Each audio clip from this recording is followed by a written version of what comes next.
The American dream promised success through education, but is it now a nightmare for job seekers? For decades, we've been told that a college degree is the golden ticket to financial security and career success, but something has gone terribly wrong with this promise. Picture this: over half of all college graduates become underemployed within just 1 year of graduation. Even more shocking, the majority are still not using their degrees a decade later. And here's what should really make you pause. 39% of hiring managers openly admit they avoid hiring recent graduates, despite their qualifications. How did we go from a time when a college degree guaranteed success to an era where graduates are being ghosted for minimum wage positions? Today, we're going to uncover the historical transformation that led to this crisis, and why what was once a pathway to prosperity has become an economic burden for millions of Americans. Let's travel back to the early days of America. The first colleges like Harvard were nothing like what we see today. In the 1600s and 1700s, only 9 colleges existed across the 13 colonies.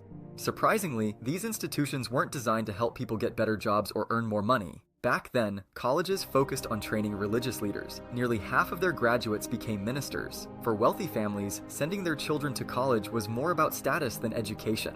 Shockingly, students from affluent backgrounds didn't even need to pass exams. Just attending for 2 years could earn them a degree. Benjamin Franklin, one of America's founding fathers, criticized this approach. He noted that students learned little beyond social graces. For most families, college was out of reach. They needed their children to work and support the household. Interestingly, society didn't require many college graduates at that time. Most essential jobs were filled by skilled workers who learned through hands-on experience. Only a few professions like medicine and law required a college education. Think about that. A time when college wasn't seen as necessary for success. Quite different from today, right? Now let's talk about a huge change that happened after World War II. This is when college really started becoming a big deal in America, and it all started with something called the GI Bill. Imagine this: millions of soldiers were coming home from the war, and President Roosevelt had an idea. He gave these veterans an amazing gift: free college. They got their tuition paid for, plus money to live on while they studied. By 1956, almost 8 million veterans had gone to college using this deal. That's a lot of people who probably never thought they'd set foot in a college classroom. But here's where things get really interesting.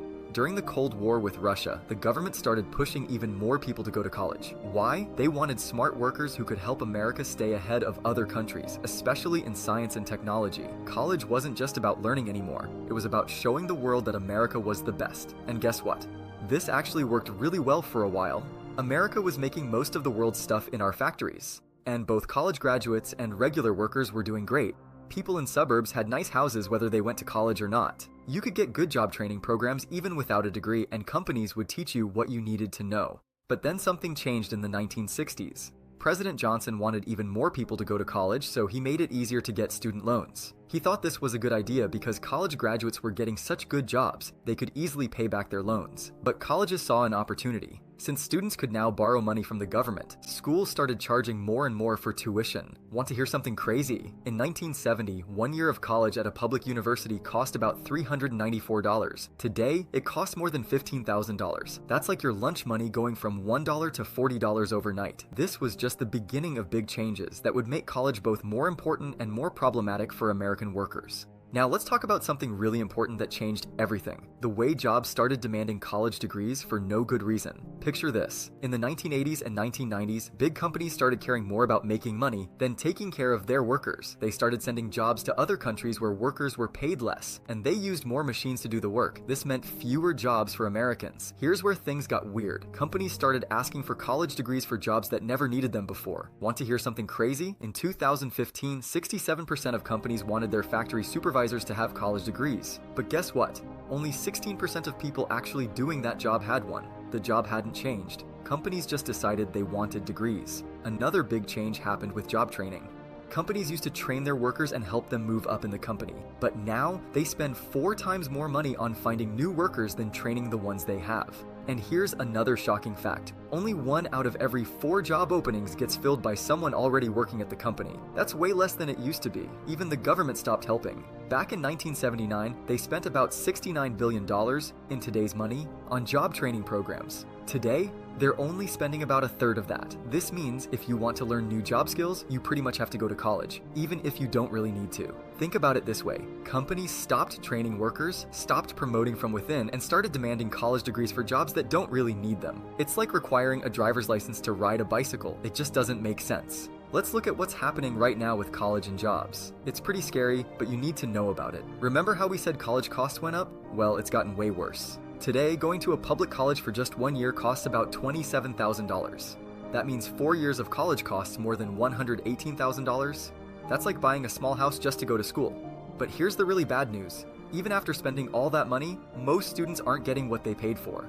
Want to hear something shocking? When researchers talked to 800 people who hire workers, 58% of them said college graduates aren't ready for work, even for beginner jobs. And it gets worse. The teachers at colleges aren't doing so great either. Almost half of college teachers are part-time workers who have to work multiple jobs just to make enough money to live. Many of them are so busy running between different schools that they can't give students the attention they need. Here's another problem. Many college professors admitted they're making their classes easier and giving better grades than students deserve. About half of them said college isn't as good as it used to be. It's like paying for a fancy car but getting a bicycle instead. The scariest part? By 2031, that's just a few years away, 72% of jobs will ask for some kind of college education. But guess what? About half of all college graduates never even use what they learned in college. That means lots of people are spending tons of money on degrees they don't need. And if you're thinking about borrowing money for college, listen to this. Unless you're studying something like science or math, or unless your family can pay for college without loans, there's only a 50-50 chance that college will be worth the money. It's like flipping a coin with your future. So what can we do to fix this mess? Let's talk about some solutions that could actually work. First, we need to bring back respect for jobs that don't need college degrees. Remember how we used to have shop classes in high schools? Those weren't just fun classes. They taught real skills that people could use to get good jobs. We need to bring these back and stop acting like they're just for students who can't handle college. Here's something interesting. Right now, there are millions of good-paying jobs that don't need college degrees. Jobs like electricians, plumbers, and construction workers can earn more than $60,000 a year. And the best part? Many of these jobs offer free training or apprenticeships where you get paid while you learn. We also need to fix how companies hire people.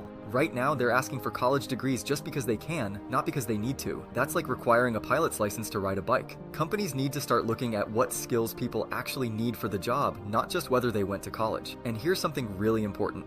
We need to bring back job training programs. In the old days, companies would train their workers and help them move up in the company. Today, they just want to hire people who already know everything. That's not fair, and it's not smart. The good news is that some companies are starting to change. Big companies like Google, Apple, and IBM don't require college degrees for many jobs anymore. They care more about what you can do than where you went to school. And more companies are starting to follow their lead. We need to create a world where both college graduates and skilled workers without degrees can find good jobs and live good lives. So, what have we learned about how college changed the job market? We've seen how education went from being a luxury for the rich to something everyone is told they need. But this change hasn't made things better. It's actually made it harder for many people to succeed. Here's something to think about. What if we stopped treating college like it's the only path to success? What if we brought back different ways to learn job skills? The truth is, we don't need everyone to go to college. We need skilled workers of all types, some with degrees, some without. What we really need is a system that works for everyone, not just college graduates.